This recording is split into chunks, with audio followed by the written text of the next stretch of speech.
My mom doesn't usually binge watch stuff, so now she's kind of experiencing for the first time. Congratulations. It's not a bird, it's not a plane, it's Superhero Slate. It's a modern podcast where we talk about everything that's great, like movies, TV, superheroes. It's Superhero Slate, oh yeah. Hello, everyone, and welcome to Superhero Slate, the show where we run down the latest superhero entertainment news. We love TV, movies, and superheroes, so let's talk it all out. My name is Chris Dillard. And my name is Mike Royer. And this week, we are counting the number of sleeps till we get to watch WandaVision. Chris, don't bring up sleep. Don't bring up sleep. Continue. Move along. Sorry. How about this? We're going to go to a galaxy far, far away when Star Wars kicks off a whole new era for us this week. Okay. We'll talk about that a little bit. The last of the video rental stores close up shop, Mike. Chris, if this week couldn't get any worse. Yeah. Please be kind and rewind to those simpler times. Like that's what we want and more. Yeah. I slept really bad last night, so you're gonna get a very specific flavor of Mike on this week's podcast. You know, that's just on top of everybody else's like awful week. If you're here in the United States, quite a week for everybody that lives here, and I would say anybody tangentially adjacent. You know, usually the U.S. ends up spilling out across borders, unfortunately. But the podcast is meant to be an escape, so we'll do our best to take your mind off of the awfulness that is politics. And then I'll just complain about how I didn't sleep very good last night. Oh, yeah. And then that's the biggest problem that you have to worry about is that your co-host over here is not sleeping well. I'm unrelated. I think I drank too much caffeine. I was going to say, I'm not worried about you. You gave me the rundown of why you think you didn't sleep well. I think it's a one-off thing. I mean, how many times am I going to be on this podcast, like, just going on and on and on about the caffeine levels in my body? This is like a drug addict. I'm like, I got a problem, Chris. Well, I'm over here, if you can hear me. I've resorted to 2 liters of Coke Zero with ice to get me through this week. I did see the return of 3 liters this week. I don't know if you've seen that yet. Whoa, name brand? The last time I saw a 3 liter, it was in like a dollar store, and it was a brand I'd never heard of before. It was Coca-Cola. 3 liters are back. Whoa, this is a new era. I feel like it was like a green bottle. It was supposed to be like Mountain Dew, and it was called like Moonstruck or something. And it was like 3 liters, and it's just like, how do I get this to my car? Well, so we didn't have a Walmart that we went to very much growing up. I mean, we had one, but like we went to a store called Save-A-Lot. I don't know if you're familiar with these. Sounds familiar. And theirs was Mountain Lightning. Or something like that. Yeah. Mm-hmm. Walmart's might be Mountain Lightning. It's one of the two, but they always had like, it's never Dr. Pepper. It's like Dr. Pete or like Mountain Mist. Yeah. They're like the names are so close, but like you're like, I feel bad, but at the same time, you're like, I'm putting just pure sugar and carbonation in my body at the end of the day anyway. What's it matter? So, but yeah, I mean it's been a week for everybody. Hope everyone's doing okay.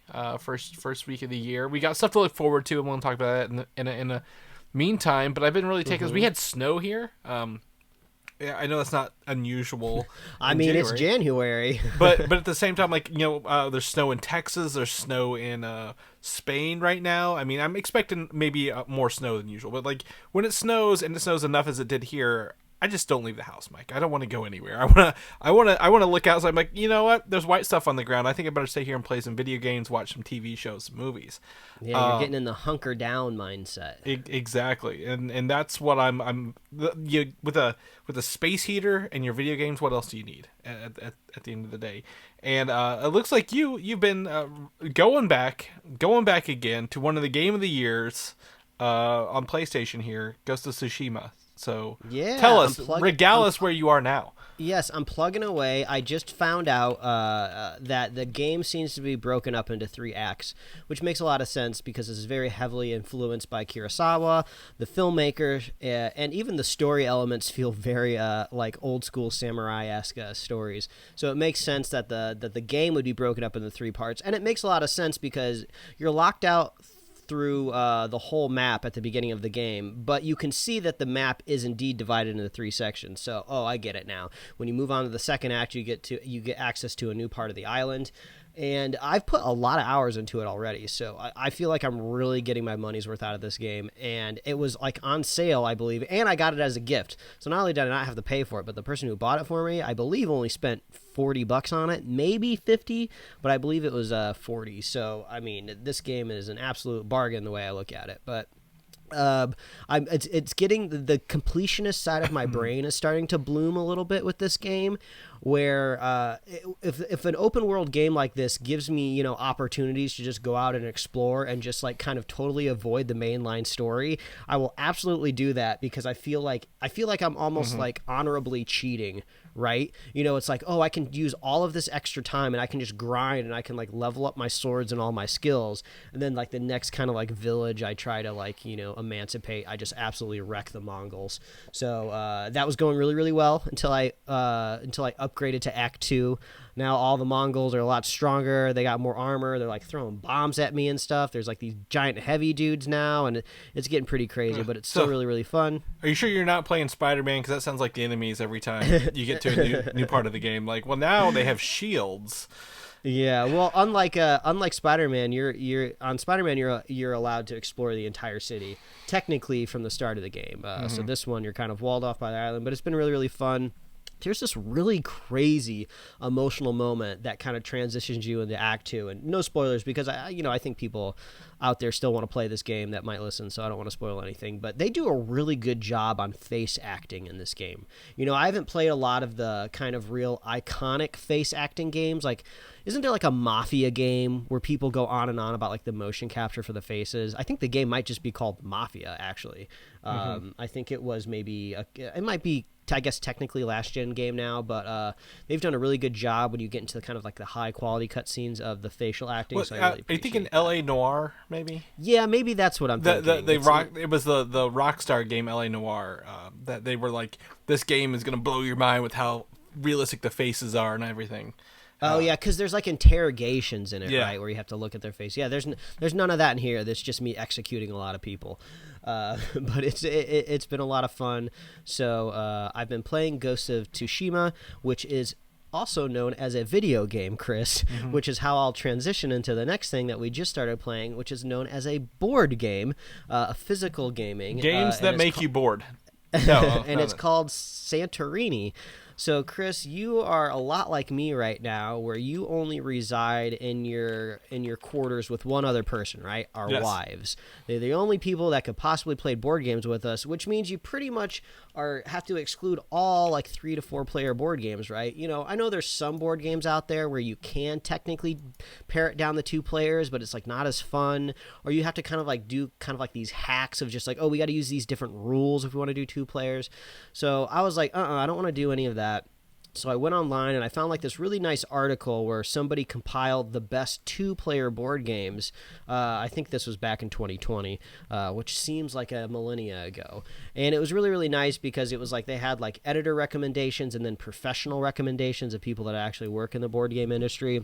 So I came across one game called Santorini, and I looked at it. It had some cool art on the box, and then it was like high up on the list, so I just bought it right then and there. I didn't want to read too much about it, right? Because I feel like you can convince yourself not to buy a board game if you're reading the instructions, and it just sounds like, oh, this is too complicated. I'm never going to learn this. So I just pulled the trigger on it. It showed up, and we sat down. Me and my wife learned to play it last night. And it's really, really fun. I don't know exactly how to quite describe the game. It's definitely a strategy game, but it's not a deck building game. It's not a resource driven game. It's not like a big sprawling kind of like risk survival game. So correct me if I'm wrong. If I remember this one's Santorini is it's in Greece, right? Greek, yes. Greece island or something like that. And this game, it looks kind of like it's bigger than a checkerboard, but like, like because there's more squares, but like it's still not a huge board, right?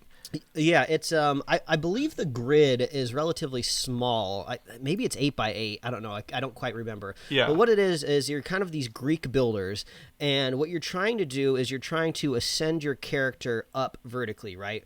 So you're building these like kind of these Greek buildings, and if you can get up to the 3rd level, you're declared a winner, right?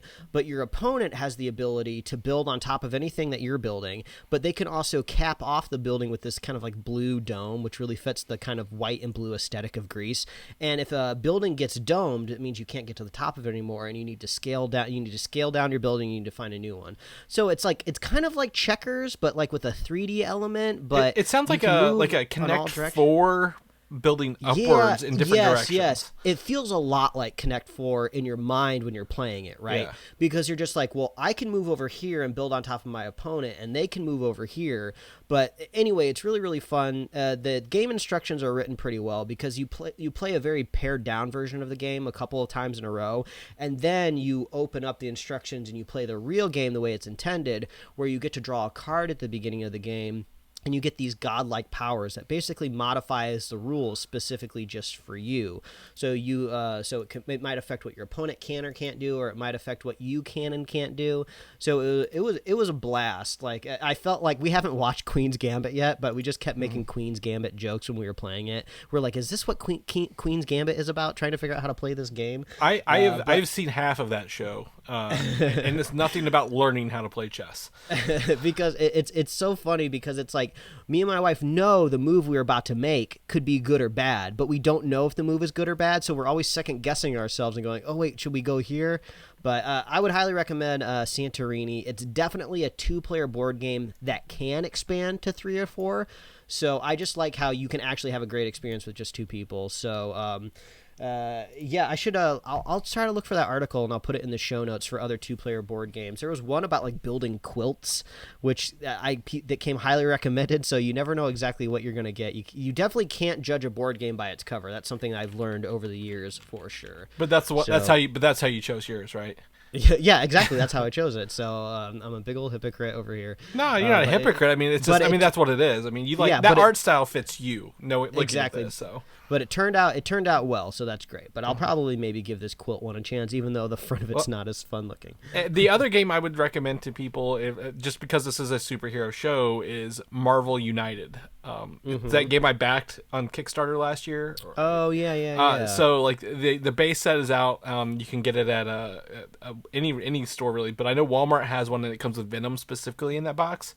If you can get the pre-order, and it's a really good 2-player game, and it lasts under 30 minutes. So it's more cooperative rather than I guess you're not against like I guess Santorini, you're not against each other, but like there's a definitive winner, right? So United has is cooperative. If you're looking for a cooperative 2-player game. Well, everything's Chris, in the box. Nice. Speaking of cooperation, rivalry, gamesmanship, strategy, I have been engrossed in all drama that is Cobra Kai over the last week. I finally hopped on the hype train. The wife and I earlier in the week watched Karate Kid, which is something that she grew up with, but not something that I grew up with. I have zero Karate Kid nostalgia because it came out a couple years before I was born. I'm more of a Three Ninjas kid myself, and I won't say Three Ninjas is necessarily a better movie, but that's the martial arts kind of schlock that was introduced to me when I was a kid. You think they'll do a crossover?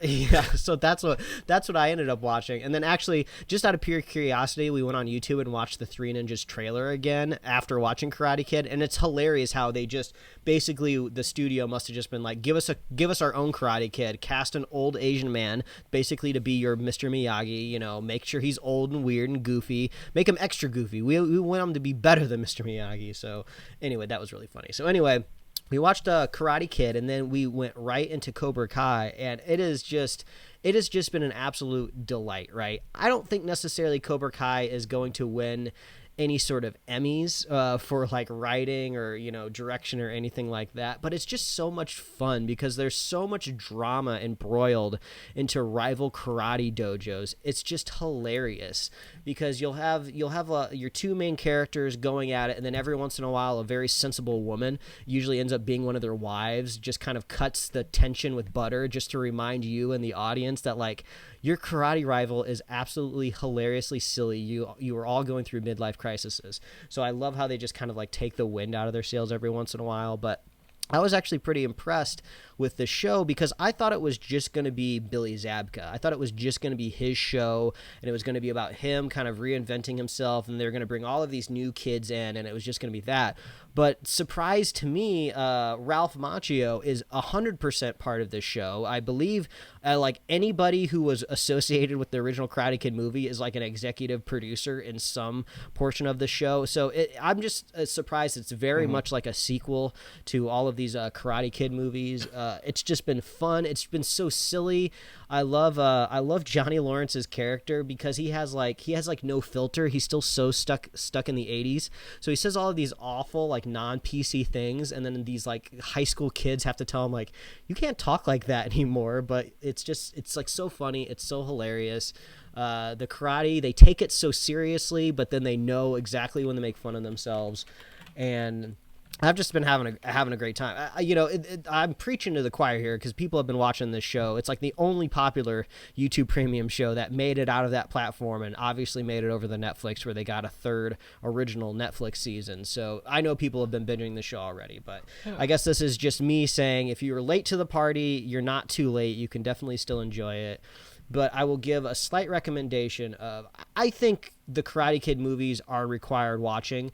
I'm glad that it's all made under the same production company because they are legally allowed to use the clips from the movies. So you get a lot of flashbacks to the films a lot, which is nice because it kind of helps support some of the story and the motivation. But I'm in the third season now, and I'm getting a lot of Karate Kid 2 flashbacks. Well, and they're even bringing back characters. And I haven't seen Karate Kid 2, so I think we were like on episode 5 of the third season, and I leaned over to my wife and I was like, we can't watch anymore until we watch Karate Kid 2 because they're bringing back these characters I have no reference points to. I will go ahead and warn you, there is Karate Kid 3 stuff in season 3 as well. Oh shit, man! You just watch the movies. Just watch the movies before you go. I don't want you to have to stop again. But I did see articles about how they are. In fact, seasons 1 and 2 are now devolving into like we can use the other Karate Kid films and the villains or characters in those if we need to. Yeah. So I know Karate Kid 1 is streaming for free on IMDb TV, which is owned by Amazon. So if you have Amazon Prime, you can watch it there. There's just a couple commercials in there. We watched it totally fine like that. But I just looked it up on Just Watch. Karate Kid 2 and 3 is not streaming anywhere. So if you can't quite get around to watch those two films, I think you can pretty safely watch season 1 and season 2 with just the first Karate Kid movie. There's a couple flashbacks that don't really require that much context for Karate Kid 2 in season 2, but I think you'll be fine with just the first one for the first 2 seasons. But yeah, it sounds like for season 3, you got to finish those other 2 movies. Yeah. So I don't know if I'm going to rent them or exactly what I'm going to do, but I have a lot of Karate Kid to watch, but I'm surprised to be recommending it because I think we talked about Cobra Kai years ago on the podcast when they first announced that they were going to make it, and I was just like, oh, I don't care about Karate Kid. I've never seen it. I'm never going to watch this. What's YouTube Premium? Or I think it was Red. It was Red. Yeah, it was Red. We're like, who's going to watch this? And now I'm eating my words because we have just been glued to the couch just laughing. Well, I mean, shows can become better over time, or things that are good. You just don't. They have their own audience, right? They can be really good. But there is also the 4th Karate Kid movie. Don't forget that, the next Karate Kid. Yeah, doesn't it have it's like a girl Karate Kid. She's like a famous actress now. Yeah, Hilary Swank. And that's on Netflix though. Okay. So I don't know how much you're gonna be required to watch that one. But if Hilary Swank shows up in season 4 or 5 of Cobra Kai, is Mr. Miyagi? In that one? Yeah. Oh my God! I guess that's got to be on board then, right? That's got to be within their wheelhouse. Because if Mr. Miyagi's in it, that's canon. Yeah, it's Pat Morita's in all 4 of them. Oh, man. I got a lot of Karate Kid to watch. Which, if it's nostalgia for you, it might be a lot more fun. But when I watched it for the first time, it's definitely an 80s movie. It's not quite as paced as quickly as movies that you're familiar with nowadays. The 80s kind of let the film breathe a little bit more. And a film like Karate Kid, which isn't exactly like top to bottom, a premium Academy experience. It was just kind of like, okay, let's get to the karate already. Yeah, exactly. Let's see the action. Well, you're just prepping yourself for Shang-Chi later this summer, right? Like to see the high-end movie version. The karate has been fun, but that's my section of the QuaranStream. I'm gonna go take a nap right now, Chris. Okay, well, I'm gonna go back. I'm gonna go back. Actually, I watched a movie like in the same time frame, the mid '80s. As a critic, as Spies Like Us. Are you familiar with this movie? You sent me a text that said you're watching Spies Like Us, and I thought you were talking about the CG movie where Will Smith is an agent and gets turned into a bird. Oh yeah, so it sounds like you weren't watching that movie. No, something is definitely up with you. You might need to check your temperature. No, Spies Like Us is the Chevy Chase, Dan Aykroyd movie from the mid '80s, where they're essentially bumbling idiot government workers who get sent to do a secret mission, but they're like the decoys to the actual real spies doing the mission. Okay. I can only remember it because I can imagine them in these big, large winter coats walking in the snow up on this like one missile in Russia. Yeah, I just did a Google. Yeah, I can see the very large outfits. Yeah, this movie is something that's very much like it's not a great movie by any means, but it makes me miss mid-range films like where people weren't trying hard to essentially break blockbusters, right? Like they're not trying to make movies like you've got two actually like really, really popular stars of the 80s, Chevy Chase, Dan Aykroyd, right? Like I think this is in between Ghostbusters for Aykroyd, so he's very similar.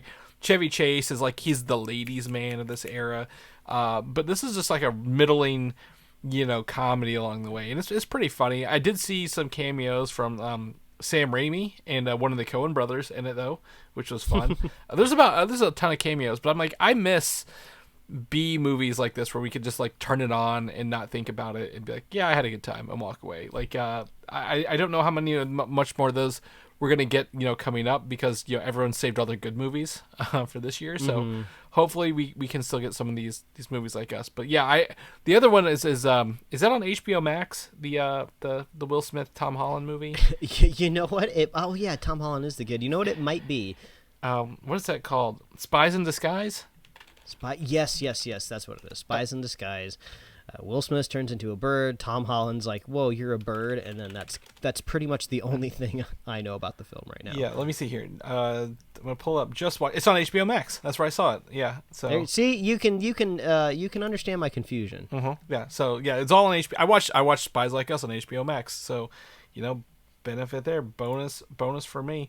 So the other thing on the other side of that is season 3 of American Gods starts this week. I don't know if you ever watched the first season or second season of the show. What my brother was actually talking to me about American Gods the other day, because I never got around to watching it, but I heard great things about season 1, and then he told me that I guess the showrunner there's a swap with the showrunner after season 1. I guess they had, I don't know if it was creative differences or if it was financial, but I guess it kind of takes a downturn after the first season in his point of view. But it sounds like they're still making it. yeah. Well, there was season 2 was like came out. There's a delay between it because season 1 stops at like the book supposedly goes to season 1 and 2, and I don't know, we're about 3, but like it I watched 1 and 2, and 3 started this week, so I'm excited to see kind of where it picks up. I haven't watched it yet. I know it's out, but knowing that there was some time between it, maybe they didn't have to rush this out. It's got great actors in it. Ian McShane is in it. Orlando Jones was in the first 2 seasons. It's really a good show. It feels. There's a series on my bookshelf behind me, a book series called The Wicked and the Divine, and this feels very much like that, but different. I don't know. It's like dealing with like the idea of God, modern gods, and what that means. So it looks like the 3rd season possibly has a brand new showrunner by the names of Charles H. Egley. I'm looking at his filmography, and it doesn't look like he did season 2 according to the filmography, unless his Wikipedia page hasn't been updated recently. But looks like he's worked on Hemlock Grove, The Walking Dead, Dexter, The Shield. So he seems to be a TV veteran. So if people like my brother are worried, hopefully maybe he can turn the ship around? I don't know. Well, I mean, they kind of really hid that season 3 was coming. You know, I didn't see much about it, but I don't have what's this on Stars? Yeah, Stars. So I don't really see a lot of it. But like, you know, I really enjoyed the first season. Second, I understand the downturn on the second for sure. But like when you end the first season on a cliffhanger, you're like, you want more, right? So you're like, why didn't they just film it all? But yeah, I'm hoping to see it. One of the actors in it, what is his name? He plays the essentially a leprechaun, right? But like the leprechauns in this are like actual like 7-foot people. He's the guy he will be playing Master Chief in the upcoming Halo thing. Yeah, all right. Well, if you want a preview of Master Chief, I guess you got to watch American Gods. You got to see how big he is. I mean, geez, like at least they could be camera tricks, but it's pretty good. Pretty good for that. And then lastly, the other thing I was telling Mike about this, I'm not a huge. We're not huge anime people, right? Except for Mike whenever he's on his anime corner. I've got some more free time recently to watch stuff while I work, and I've gone back and put on the My Hero Academia movie that I missed. Called, is that Hero Rising or something like that? I forget what it is. And apparently we talked about it. So like one of the episodes has like an offshoot that kicks off this movie, and then like the next episode's back in the regular thing. But this show, the more I watch it makes me wish we had a really, really good X-Men animated show on TV right now. Like the way, like, you know, again, in this universe, you have a quirk, and that quirk is your power, and you can look different and have different powers and abilities. And essentially X-Men, they go to school, like, you know, Xavier's school. And then there's villains who want to take down the school, like the Brotherhood of Evil Mutants. And then the movie I had someone who could control metal. I'm like, this is Magneto. Like, I wish we had a really, really good X-Men animated show. Like, I know we're getting the movies down the roads or whatever, but like, could you imagine not having the limitations of live action, Mike? I know you know this on animated, to see the X-Men powers and abilities and really highlight new characters that we don't normally get. So. Well, also, and this is one thing that we don't often get with the X-Men. I suppose that this could be something that that you see in the comics, but it would only be really if you introduce a new character or if you're rebooting the X-Men wholly. Is one thing that's kind of fun about My Hero is these characters are learning their powers, and it's over a long period of time, right? Yeah. I feel like with any X-Men movie you've ever seen or animated show or even a comic book run, since these characters have been established for a while, or you just want to hit the ground running, they all pretty much know their powers and know how to use them, right? And it's more of about the struggle between like good and evil and who overcomes. But with My Hero, it's like these characters are just like, okay, I have this quirk. Now, what are all the different things that it can do? How can I creatively solve these problems? And like, oh, what new powers will I kind of unveil in like the second season? So I really like that aspect of it, of them kind of uncovering, you know, what they can do. And every season is essentially a new class year, right? So it's like you're not getting like a season isn't like a big. It's not set up for like. You really go through the class year with them, because I really like the first season I didn't jive with me much, but the second season when they had the games, like the competitive games, was actually I was like, that's actually a really cool idea. Could you imagine if the X-Men had something where they did that too? Like, oh yeah, because tournaments are such a solid trope for anime. Like it really thrives off of the structure. You know, you saw it in DBZ, you've seen it in like Yu Yu Hakusho. It's all over the place. Well, what it does, it helps people like do like everyone's like, who's better, this or this? Well, that's what these tournaments are for, right? Like you get to pit your characters against each other and really see who comes out top based on the writing. Now, if it's close, they're like, we call it, well, like, you know, it's even. A villain interrupts in the middle of the match, but you know, I really want to see something like that. Would be really cool for me to see that. And not to take away from My Hero Academia and the zeitgeist, as you said, you know, in 15 years, this is this generation's Dragon Ball, right? They'll look back and like, these are the characters. But the difference is, you know, when you said that, I'm like, these kids these days, you know, anime doesn't have the stigma it had in the 90s, right? Like, whenever I was like, hey, Dad, can I go buy some Dragon Ball cards for my card game? And your parents would just look at you like, you're a goddamn idiot. Like, no, we're not going to go get you anime playing cards. But like now you walk into a box lunch or a Hot Topic, that's the first thing you see, right? Like everything is anime. There's like a whole end cap just dedicated to like My Hero. Like you can get a lunchbox, a t-shirt, enamel pins, like slippers, a purse. Like there's like a million the things outfits you can do. they wear are very common, like, right? Like their school outfits. Like, you can get that. You can't buy a Dragon Ball shirt without being stigmatized. And like the person behind the counter will be like, "Oh, you like My Hero? Do you want this like Mob Psycho keychain? Because you might also like that." So it's like you're getting recommendations. It's just it's a totally different world out there now for anime fans. Yeah, it's very, very accepting, and I think it's cool. And I think again, we've talked about you were watching the X-Men anime, right? But like, I don't want the X-Men anime. I want a school situation with X-Men and learning their powers over time and seeing cool ways that they can utilize those. Chris, it was called New Mutants. We waited forever for that film, and then it far exceeded our expectations. Right? They didn't learn their powers in there. They already knew learned nothing. Yeah, one guy chained himself to a rock and blasted around a tennis court until he broke his arm. Man, like really not a whole lot going on there, but that's fine. All right, well that's enough. Anything else you want to add to the intro here, Mike, before we jump into the good stuff? That's it. Let's get to the good. The good stuff. So this Friday, I don't know when you're listening to this, but this upcoming Friday, we finally get our first MCU bit of content since Spider-Man: Far From Home with WandaVision on Disney+. And I have great news for anyone who is worried about it, because we get 2 episodes on Friday. They're dropping episode 1 and 2 at the same time. Yeah, that's great. It sounds kind of similar to what they did with Mando Season 1, but technically Mando Season 1, the first episode premiered with the launch of Disney+, which was just a couple days before a Friday when technically episode 2 had aired. So it's kind of along the same thinking lines. Though. Yeah, so there's 9 episodes total for the series. So if they do 2, I think the way it works is if they do 2 now, it lines up with Falcon and Winter Soldier. So without pushing it back, which they could literally do whatever they want, right? There's no time frame, but I think 2 parts is great. I did see some people are getting reviewers are getting the first 3 episodes, so I didn't see spoilers, but be wary of spoilers, right? First day for these, so be ready for that. And then I also saw the series was finally, maybe it was already rated PG, but do rating systems matter when you're on a streaming service anymore? And they don't the FCC doesn't regulate that as much.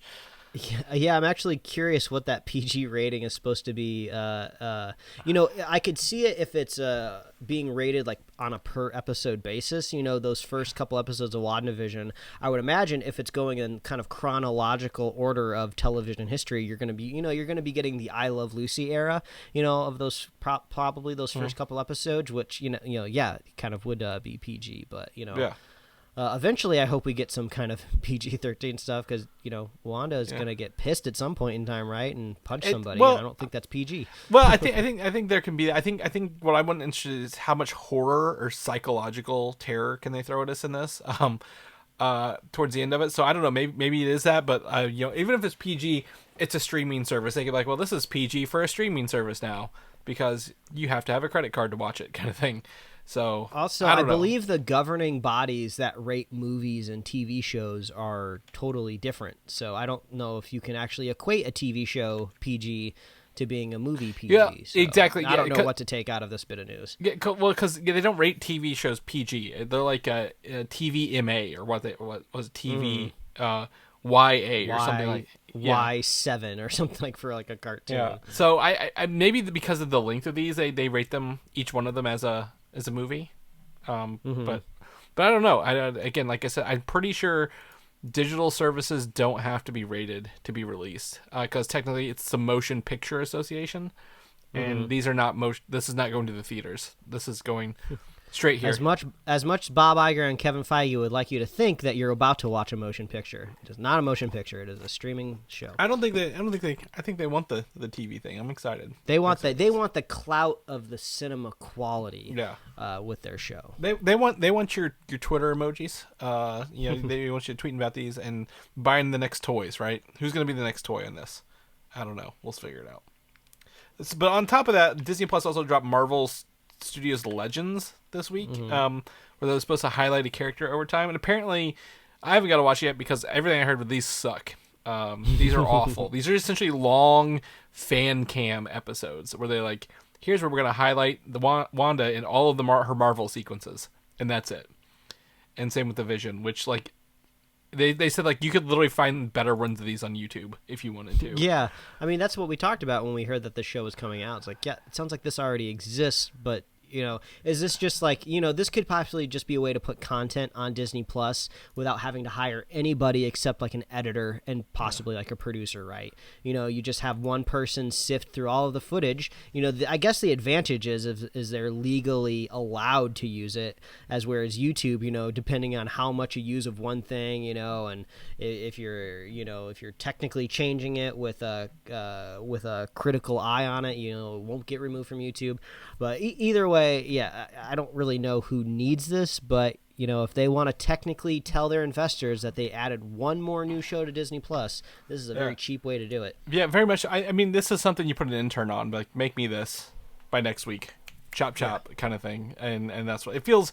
It felt like a rush, and I don't know what people were expecting either.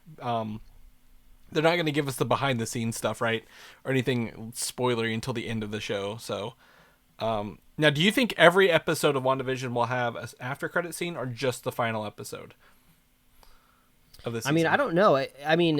Usually in the TV land, they kind of just call them stingers, like something to kind of get you to stay tuned to the next episode. Man, Cobra Kai has some great stingers, so they watch it over there if you want to see what a good stinger is. But I don't know. It's just like it's a brand new thing, right? This is the great thing about WandaVision is we're gonna really truly learn what the vision for streaming Marvel is, right? So I think we're gonna learn a whole lot just after watching these 2 episodes. Mm-hmm. Yeah, I think so as well. And then be prepared for every week and watch it on Friday before everyone puts their information on the internet, because I think they will. It's gonna be even worse. If you're lucky enough to work from home and you have the option, this might be something you have to watch on your lunch. Maybe not something you wait until after eat breakfast dinner. And watch it. That's what I'm thinking. Early in the day. So. On the other side of that, Thor: Love and Thunder starting production very soon, and apparently actors Chris Pratt, Dave Bautista, and Karen Gillan are arriving on set for this movie. And you're like, well, why are they showing up for Thor: Love and Thunder? This is like a full Guardians of the Galaxy kind of going on here. So last time we saw Thor, he was with the Guardians, right? So my guess is probably something early on to separate them. I don't know. I mean, does this sound like they're bringing them all back? It could just be something as simple as like they're all drinking at a bar and Thor, I don't know, gets some sort of like cosmic message and he's like, all right, guys, I gotta go. And then Chris Pratt is like, thank God he's finally gone. Now I can be the captain again. Mm-hmm. And then, Dave Bautista does some sort of funny Drax joke, and then Karen Gillan, I don't know what she would do. But. Well, I think what I would like to see, and I know this is be treading on James Gunn's, but how the intro to Guardians 2 started, right? Where they're all fighting one big beast, like one villain. I would like to see them do that with Thor and what that dynamic looks like instead. Yeah, that would be nice. That's what you want from like a film, right? Hit the ground running with a big explosion, because we haven't really got a chance to see the Guardians of the Galaxy and Thor work together outside of, Infinity War, so that might be kind of fun to see them team up, do some fun spaceship stuff, and then, Thor pieces out. Yeah, because he's still got his big Stormbreaker axe, which can really call the Bifrost for him. So why is he in a spaceship, kind of thing? So I'm excited to kind of see this and the banter back and forth with them. I'm pretty sure Palm Clemente, who played Mantis, is there. So I expected full scene Guardians at the intro before anything. So we'll keep you guys posted what we hear. Star Wars, Kevin Feige, 2 of our favorite things, Mike. Together at last. Kevin Feige he's got an upcoming Star Wars film. We know nothing about it, but has added writer Michael Waldron to script this film. Michael Waldron is known for writing and creating the Loki show that's upcoming, right? One of I think the most anticipated show for me. He wrote Doctor Strange in the Multiverse of Madness, which ties into Loki probably and all this other stuff we're doing.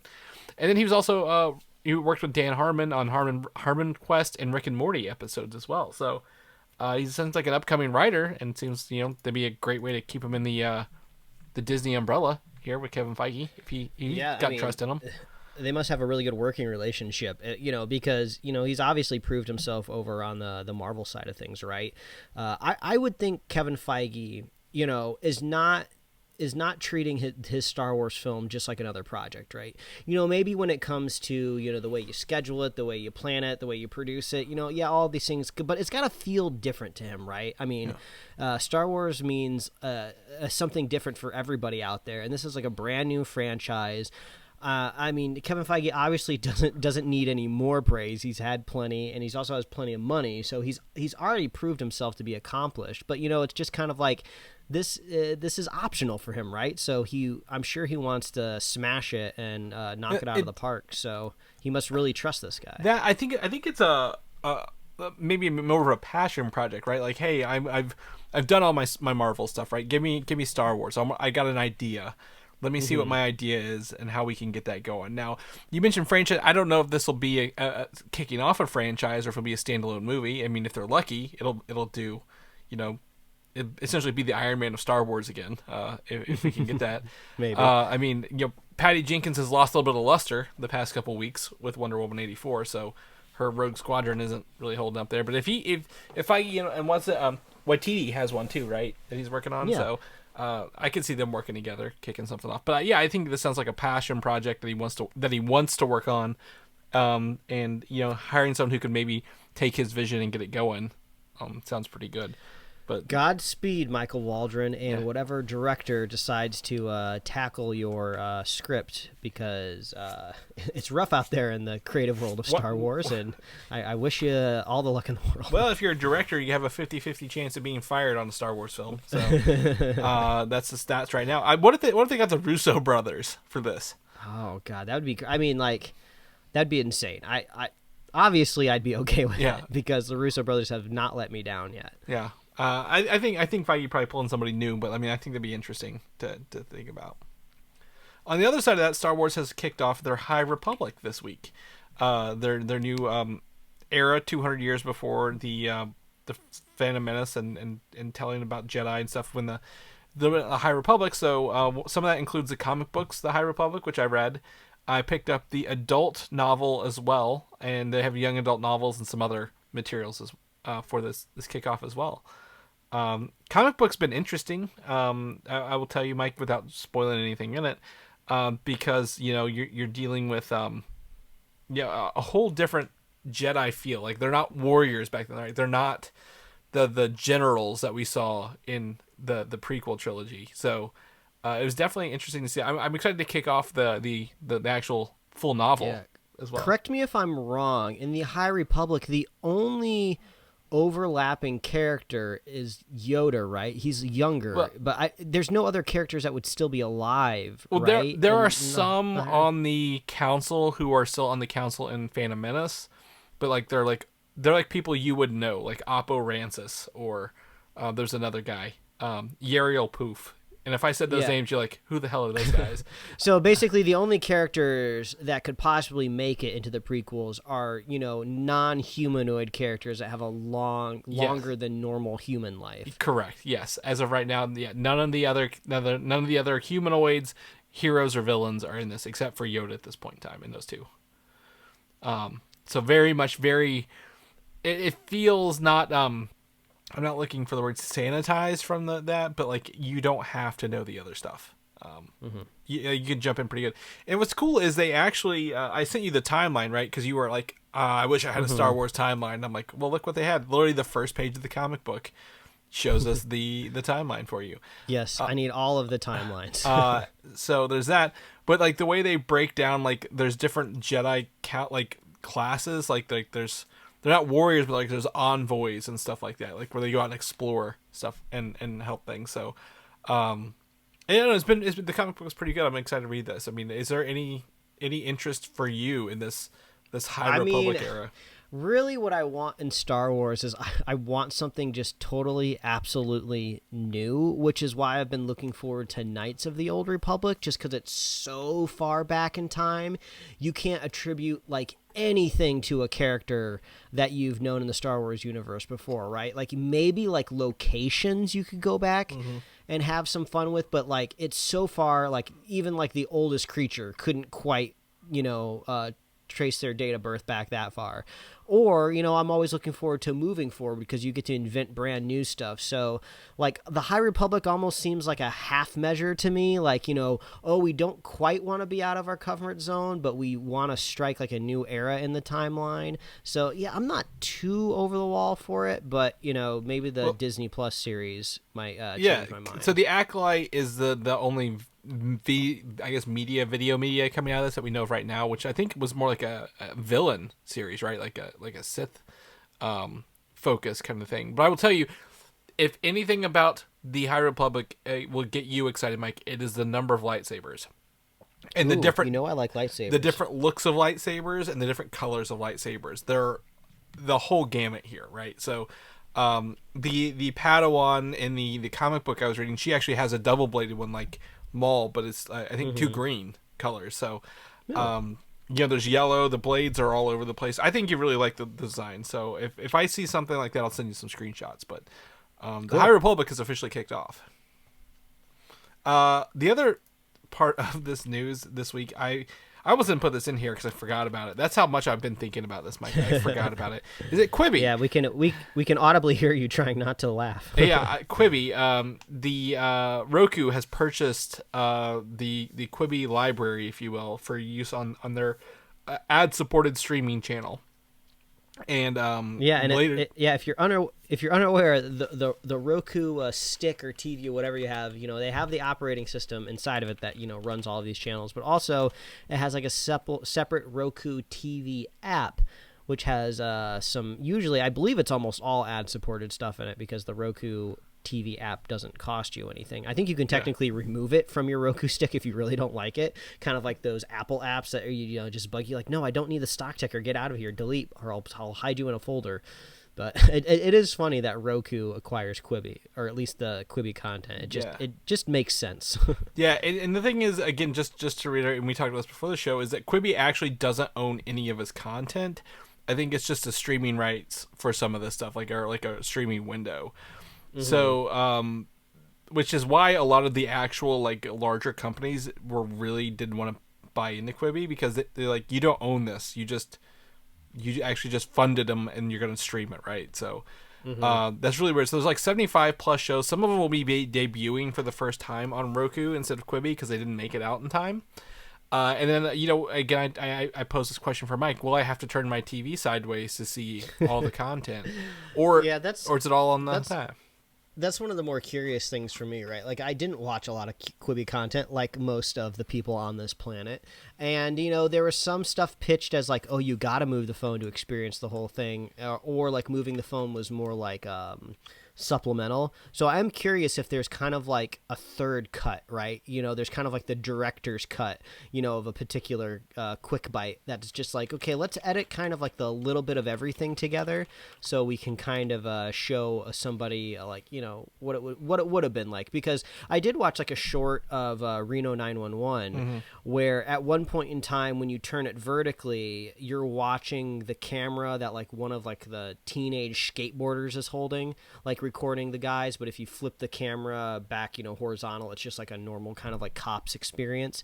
So I don't know. I wonder if like, does any of that get edited in there? I don't know. And you know what? I don't care either. So it's not that big of a deal. Here's the thing. If they could have done this the whole time where you just watch it normally, they would have probably made way more money and been way better off if they just put it out on everything to begin with. Like, yeah, but if you want the full feature, watch it on your phone, right? Like, I couldn't watch any of this. Well, I didn't want to watch any of this because I wasn't putting it on my phone. But if they would have let me watch it on my TV, I would have went way down for it. So, and then possibly gotten my phone to try it out. But they didn't. They didn't adapt, and of course, they died within the same year they released. So yeah, it does make you wonder if there was ever an option of just holding back the release of the app for like a year and a half. Yeah. Until the world got back to normal, to where people were waiting in line for coffee again, because that was their whole pitch, right? This is, you watch this while you're waiting for stuff. Well, nobody's waiting outside of their home anymore for anything. So, but more than likely, what would have happened is their investors would have been like, "No, you got to release the app. Streaming is up everywhere. Everybody's streaming. Like, there's no reason you shouldn't be releasing a streaming app right now." But not for this type of content. Yeah. Well, I think they released it, and then we closed down like a month later, right? Like, wasn't it like... Yeah. Even if we were closed, it's weird, but like, there's some stuff on there, like we talked about we do want to watch. And there's stuff on there like now we'll have the chance to watch it for free without having to worry about our phones. So that'll be interesting. Justice League still threatening us with this release. Here, another day, another release. Apparently, the director's cut of Justice League is what I'm calling it right now. Is reportedly coming to Blu-ray and 4K in March, physical release. So if that's the case, I don't think they'll put out the Blu-ray first and then let us watch it every week. So do you think that the first week of March will be like here's book 1 and 2 and 3, and then at the end of the month is the Blu-ray release to coincide with that? Yeah, that makes the most sense. But also, I'm just imagining what the bonus features are, because like, what's the bonus features, right? The whole idea is that like everything is being added to this cut. It would be funny if if it was just like a feed of Zack Snyder's. What's that social media account he has? Vero. Yeah, it's just screenshots of his Vero account. Like, oh, look at Zack Snyder's Vero from this Blu-ray DVD. I don't know. There's going to be crazy people that buy it. I hope they're happy. I assume there's no special feature. A lot of 4Ks don't come with special features. They're like, you got to buy the digital version for that. But I could see him doing maybe what's it, an audio commentary. He's like, this is what I really wanted to do here. I would love a behind the scenes, right? You know, what is it like to go back to a movie, you know, years after it came out, being able to, you know, use the original footage of the original cut you wanted.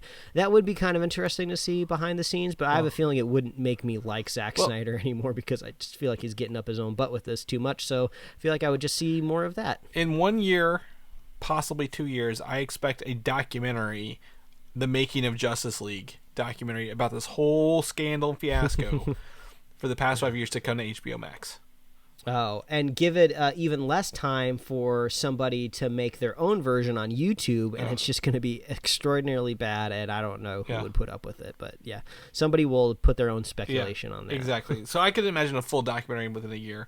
But I did look, March has 5 Mondays, Tuesdays, Wednesdays, and Thursdays of this month. So not Thursdays, Monday, Tuesday, Wednesday. So they could do March 1st, 2nd, or 3rd for do Monday, Tuesday, or Wednesday for each release of this episode thing, and then put out the Blu-ray on the 30th of the month, and still when the full movie hits HBO Max, and still be one thing that's going to be clever about releasing this in parts is it's going to give the internet time to analyze everything that he's doing, which could be good or could be bad for him, right? Because if he released it all at once, you know, that's quite a task for somebody to like ingest all of that content, watch the original theatrical cut and compare and contrast. But if you're doing it in parts, you're kind of opening yourself up for the critical eye for an entire month. So we'll see how that pays off. There's going to be tons of side-by-sides on Twitter for that whole month. Oh, yeah. The people who are begging for this will be putting stuff out every week for the whole month rather than just one per. So it is a smart idea, but at the same time, I'm just over it. I'm tired of it already. Give us the full version. Let's watch it. The other thing I'm tired of is The Flash, or I guess Cyborg. Ray Fisher, there's a lot of accusations out in the world, accountability and stuff like that. And, you know, Ray Fisher's been making a lot of accusations towards Warner Brothers and Joss Whedon and Jeff Johns and Walter Hamada. They've done reports, they've done investigations. There's been no direct claims on what's going on. I don't know anything about this, Mike, despite my attempt to research into this before we even came into this. But apparently, Ray Fisher's Cyborg will not be in The Flash. He's either been written out or they didn't write him in to begin with, which is totally fine. I don't think The Flash and Cyborg have a working relationship based on the Justice League movie we watched so far. And with the inclusion of, what's his name, Batman, Michael Keaton's Batman. Do they even need a Cyborg? Like, what's the point of having him in there if it's a Flash movie with Batman? I mean, unfortunately, it doesn't matter anymore, right? Whether the relationship was sour on what end, what exactly happened, it doesn't matter because Ray Fisher's origin was unfortunately Cyborg's origin was totally wasted in Justice League, right? It was totally mangled. I think a lot of people agree it should have been his movie, you know, because so much of the plot just hinged on him and as a character, and it was just like pushed under the rug. Now, who knows if Zack Snyder's Justice League can possibly rectify the character, but you know, that's never going to be canon again. I feel like ultimately the number of people that the Justice League director cut reaches, it's not going to be the same as Justice League the movie and the people that it reached. So it's just like a false start, I guess all of those football scenes that we didn't end up getting, right? Like the character just has nowhere to go. You got lucky with characters like Aquaman who were kind of able to do their own origin, in their own movie. The same with Wonder Woman. So those characters are almost kind of safe, and we haven't quite seen the origin of the Flash, right? He was just kind of like talked about a little bit, and then he joined the team. So we haven't kind of wasted his origin in a Zack Snyder movie. So you can kind of create that, in his next movie. But Cyborg, like we've seen it all, buddy. We know your origin. We've met your dad. Yeah. We understand the angst that you have of being a robot, and nobody really enjoyed it. So like. Nobody wants to see more of this character. I would love to see more Cyborg because he's such a wonderful character in the Teen Titans cartoon show. Obviously, totally different tone. Even the smaller chibi Teen Titans show that people hate, but the movie was somehow amazing. So the character has so much merit to it. He's also in Doom Patrol, right, as an active character. So I mean, he is great, but if they're gonna keep him going, they've got to redo everything about him. In the movies, but like I said, I don't want the Flash to be bulked down with both versions of Batman, the Flash, Cyborg. Who else? They've speculated everyone else under the sun in here, right? Like every other Batman, kind of like the Spider-Man movie. So, do you think? I mean, I think that would be the problem is if they tried to bulk it down by adding him in there. So, I don't know. It feels weird. You're already getting Keaton's Batman. I think that's enough. That'll be enough fun. Yeah, exactly. Pump your brakes. Let's go. Let's keep this going on. Speaking of the Batman, though, and of this Flash, it is rumored that Michael Keaton will be the DCEU Batman going forward after the Flash, where it looks like he might come into this universe going forward. It really makes you wonder what's supposed to happen there, right? I mean, Michael Keaton, he has been a star. His star has been reborn by being pulled into the MCU. Obviously, he had I don't know if he technically got nominated for the film Birdman, but I know the film did get nomination. So, he's made this resurgence in a big way, right? So it makes sense that if you're able to bring him back to the Cape and Cowl, you keep him around for a little bit longer. But I don't know. The way I read this is I don't imagine him kind of coming back in full force, right? It seems like Robert Pattinson, he's really going to be the Batman. And then it's weird because when we talked about the Flash going to different universes, meeting Michael Keaton's Batman, doing some fun stuff there, I never thought about really what exactly would happen when the movie's over, right? We talked about possibly setting up a Batman Beyond movie, but would that mean the Batman Beyond movie is set in Tim Burton's universe? So is this technically like what they're trying to tell us between the lines is like, oh, we're getting another Tim Burton Batman movie, but Tim Burton's probably not going to come back, but we're just going to use his aesthetic. We'll probably have to make him an EP just to appease him. And it wouldn't be bad to put his name on the movie necessarily, but is this basically telling us that we're going to be getting another Tim Burton Batman movie? Well, but it'll probably lean more on Terry McGinnis, right? Well, what if he doesn't? It's not in the Burton verse anymore. They bring this Michael Keaton back to the DCEU where the Flash is, like the Flash. So the Flash is just going to be like, wow, your world really fell apart. You're really depressed. Yeah. Everyone you love has died. Do you want me to take you to a universe where maybe some of the people you loved aren't dead? Your sequels were made by Joel Schumacher. How does that make you feel? Get me out of here. Oh no. Why are there nipples? Yeah. What's going on? The only connecting string is Alfred, the same actor throughout all the movies. But I mean, they could do that. I mean, the only thing is with Terry McGinnis knowing how Batman Beyond is and who Terry McGinnis and his origin is, how do you tie that in there without making it feel because Batman Beyond is in the future, right? Like it's very futuristic, or it's what's supposed to feel futuristic. It is so funny because when you think about the Batman Beyond aesthetic, it kind of makes me think of what is it, 2099 Spider-Man? What's that Spider-Man called? 2099. Yeah, Spider-Man 2099. But like that's like it's so funny just because whenever anybody ever thinks about the future, they always put flying cars and they always make these cities like way fancier than they are. But it's like Bruce Wayne is just an old man. Like that's like 30 years in the future, right? That's not that far into the future. Not that much has changed. So it's weird because it's like, it'd be super easy to add Terry McGinnis to like pretty much any Batman movie. Like technically Terry McGinnis could have been like an elementary school kid during like what the Ben Affleck Batman era, because he was an older Batman, if you really wanted to. But then you have to square it with this hyper futuristic aesthetic. So I'm not 100% sure. But if you're kind of postulating an alternate universe, maybe the Tim Burton Batman universe took off a lot faster and they futurized maybe faster than our mainline universe. He would be 40. When Batman Forever, now Batman and Returns was like what, 91 or something like that, 90, 91. So technically it'd be over 40 years or 30 years after. Anyway, so the timeline lines up. I just don't know. Again, spoilers for Batman Beyond. Terry McGinnis is a clone of Batman, right? Like, how do they tie that into this? Yeah, I do kind of forget about that storyline. Like that's his ending is like Terry McGinnis isn't just some random person on the end of the street. You find he is a clone of Bruce Wayne. That's why he could do all the Batman stuff. I totally forgot about that. Yeah. Well, it's on HBO Max. You can go watch it on HBO Max. Well, I guess it just kind of depends on, if they kind of take the Feige Marvel approach. If this was Feige, no one would be upset, if they didn't necessarily make him a clone, because, you reinvent the character. I like the conversation that we kind of started earlier in the week that we didn't really take anywhere of. I think a really fun debate would be the character of Terry McGinnis versus Miles Morales, just because they're very similar characters, at their base, right? They're taking over the mantle for two very iconic heroes, right? They learn from these heroes at some point in time, and then one way or another, depending on which way you look at it, the heroes kind of go out of commission, depending on the universe that you think about. I was going to say, which one, if we take comic book Miles, Peter Parker was dead the moment he got his powers, but there's only been ever one Batman Beyond, right? Like, I don't know if there's multiple universes. Unless it's been like rebooted in many like DC Universe comic reboots, if you will.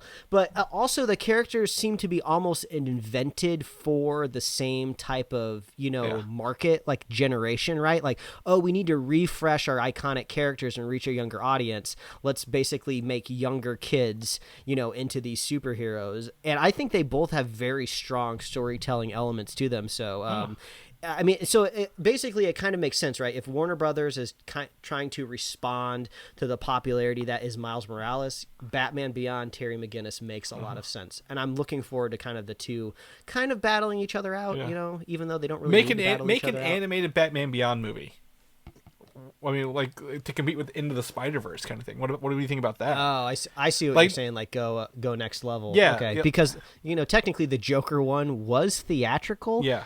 I think for a brief moment in time, so you could kind of consider that a film. Yeah, but I mean, like, reinvent him, reintroduce him to a new era of people, right? Like, that'd be. Oh man, a Batman Beyond movie in like the Spider-Verse aesthetic, that would be. Yeah. Wow, I can't even imagine. Yeah. Or I mean, I know they have a bunch of Batman games coming out, but a Batman Beyond game with that technology and those gadgets, right? Like, along with the Spider-Man Miles Morales stuff. Yeah, Batman Beyond also has a great rogues gallery, right? Even when it comes down to kind of like the faux Fantastic Four that he kind of battles, I think that's a great thing to do. Yeah, there's a lot there, and it does, I guess, kind of technically tie into the animated universe a little bit, right? Which is everyone's favorite Batman animated stuff. I think there's a lot here. If Michael Keaton does stay in this universe, they could probably do a Batman Beyond where maybe it's actually a clone of Ben Affleck's Batman or something like that. But we don't find that till the end. It's something different. It's not an exact clone of Keaton, but somebody else maybe. Yeah. I'll just throw it out there. I don't know the actor's name because when I'm actively watching something, I don't usually go on IMDb. I usually look stuff up after I finish watching it. But the actor that plays Johnny Lawrence's son in Cobra Kai, I think he would be a good Terry McGinnis. Now that I think about it, like the kind of all of the aesthetics and stuff make a lot of sense to me. So that's my fan casting as of right now. Mm-hmm. As of this week, while Mike is watching Cobra Kai, everything is Cobra Kai related. So we'll pick back up with you in a couple weeks and see what you're watching and see if we can recast there. Lastly, in the realm of things we enjoyed when we were younger, since we're talking about Batman Beyond in the animated series, Family Video is to close all of its remaining stores. Oh my gosh, so sad. There's about 200 left. I actually know where one is right now. It shares a residence with a Marco's Pizza. right across from near my in-laws. So this is like one of the last bastions of physical rentals, right, of movies and stuff like that in an era of streaming and purchasing your own, I guess, if you really want to. Yeah. Which is sad, I mean, because this is how it all started, but Yeah, I don't know about you, but to me, in our town, we had both. We had Blockbuster and Family Video. And we also had some independent, video rental stores. Believe it or not, you could actually rent video to a customer if you weren't under the label of like a corporate logo. You could just make your own upstart business. Those didn't obviously go very well at the end of the day because only the big boys could stick around this long. But I always remember Family Video kind of being the less corporate Blockbuster. Mm-hmm. Like, you could go in there and you could find like cheaper deals, or you could get away with stuff more. Like, I feel like my Blockbuster stopped renting video game consoles after a while, right? They were just kind of like, this is too much of a liability to take like this piece of hardware that's worth hundreds of dollars and rent it out to different people. No one brings it back. They just steal it or it breaks. It's just a waste of money. And it seemed like Family Video just kept doing it. They're like, no, people like renting this Xbox 360, so we're just going to keep renting it and see how far we can drag it out. And I was one of those people that would rent a console every once in a while at Family Video. It just had a different vibe inside of the store. Like you said, yours has like a pizza place inside of it. I'm sure at some point in time Blockbuster had the adult section behind a beaded curtain, but I never saw it there. But our Family Video had one of those sections, and when you were a kid, you kind of like, oh, I'm just going to look at this romantic comedy that I would never in my life rent at the age of 8, and kind of try to look through the beads and go, what's back there? I'm not allowed to go back there, but I can see it. So yeah, just very unique memories from Family Video. So I grew up, again, like I've said before, we only had local places. We didn't have any chains, but Family Video came in later after all those had closed up. And I remember they had there were a lot more selections of video games than the other places did. They had more snacks, like you could buy your movie going snacks there. Like that's what I remember buying the most of, was actually like, I'm getting a movie, oh, I'm also gonna get this popcorn, this candy, and all this other junk I don't need to have that experience. But also they had again, Blockbuster I'm sure had this, but I never went to a Blockbuster until I was 20 something, was the frequently rental card, right? Like your punch card. So I always remember having that punch card in my wallet every time I go in, or like it was digital maybe by that point, where they're like, yep, you've got these points, now you can get 2 movies tonight instead of 1, or you get an extra day on this game, which was really cool. I had a really close friend who was so bad about returning stuff, right? He had late fees out the wazoo, but we figured out early that as long as you could give them like new contact information, you could start a brand new account and they wouldn't know. And I think even at one point in time they wanted to see like identification, but like, oh, we're like teenagers, so like we could show them like a learner's permit to make an account, and then when we got a driver's license we could use that to make a new account. So whenever we would have late fees that we couldn't pay off, or they have all of these like specials when you break a new account, like, oh, you get all of these new rentals when you start a new account because we're acquiring a new customer. It's like, no, this is training me for the future of signing up for websites where you just give them fake email addresses. So I like Family Video for teaching me those roundabout early ways skills. Yeah, and you're the reason why they're closing, Mike. They never got those late fees for those movies you never returned. I must say, it was not me. I was always very good at returning. It was my friend who was very bad at returning stuff, and often he would ask me if he could rent stuff under my account. But it was fun. We rented lots of video games like that. I think maybe some of my first Halo experiences might have been from a rented version. I always I always remember when Netflix just did discs and they didn't have streaming. It was always a hassle to mail them off and wait for it. So I was like, I'd rather just go to a Family Video to do that. But the other one, yes, is over there. I remember my favorite thing to do with them is actually when they're getting rid of their old content, is go and buy up the old games or movies they're selling. Yeah. So because they'll give them away for pennies on the dollar sometimes. So that was always fun, finding a nice game in their selling section. So. It's sad to go, but it's a day where you can't go outside, so no one's going to Family Video stores, even if you could. So rest in peace, Family Video. You will be missed. Yes, always. It's about family, Mike. That's what it was always about. Well, that's the episode this week. I need to get you out of here so you can go take a nap. get recharged up for next week. Yeah, no kidding. I'm surprised I made it this long. I know you could. I believe you. I will be back. I'll be back to my normal luster next week because I absolutely have to be because WandaVision's coming out. It's a new era of the podcast because we have a brand new type of thing to talk about. So I will make sure I'm well rested for next week. I'm gonna just go ahead and say now, if you've listened this far, we're gonna talk about that next week on the show. So you better watch it because we're gonna talk about those episodes on the show. Like, we're not gonna hold it till the end of the series to talk about it. So that's pretty good. All right, Mike. If people know what you're up to, where can they find you at? Oh, that's so easy. All you got to do is follow me on Instagram and Twitter at Mike Royer Design, and you can read my webcomics at pickledcomics.com. Chris, if people want to catch up with you, where can they find you? You can find me on Twitter, Valdan, Valdan, or Instagram, Valdan87. People know more about the show, listen to our reviews, get ready to go back and listen to some old episodes while they got some downtime waiting for this WandaVision. Where can they find us at?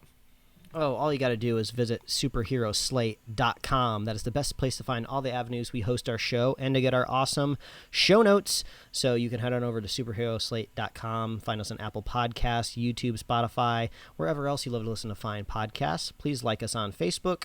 Follow us on Twitter and Instagram, and you can get merch at superheroslate.com/store.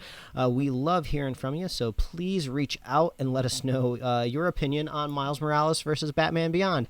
I think it's a fair matchup. I think a lot of people would very easily say Miles Morales just because he's the most popular character right now, but I think honestly, with good due diligence, you could put them head-to-head, and it would be a fun conversation. So let me know what you think between Miles and Terry McGinnis. I'm really curious. So reach out. Let us know. And we love our super fans. And if you want to be a super fan of this show, all you have to do is share the show with a friend, share the show with a buddy, wear your mask, make sure you're socially distancing yourself so you don't spread the virus, and please do not storm any government buildings. That is very important. That is very illegal, and please don't do that. Yeah, that's it for me, Chris. All right. Well, then we will catch you guys next week. All right. Bye, everybody. Thanks for listening, and don't forget to subscribe. Because if a brownie goes hard, like you're not eating that.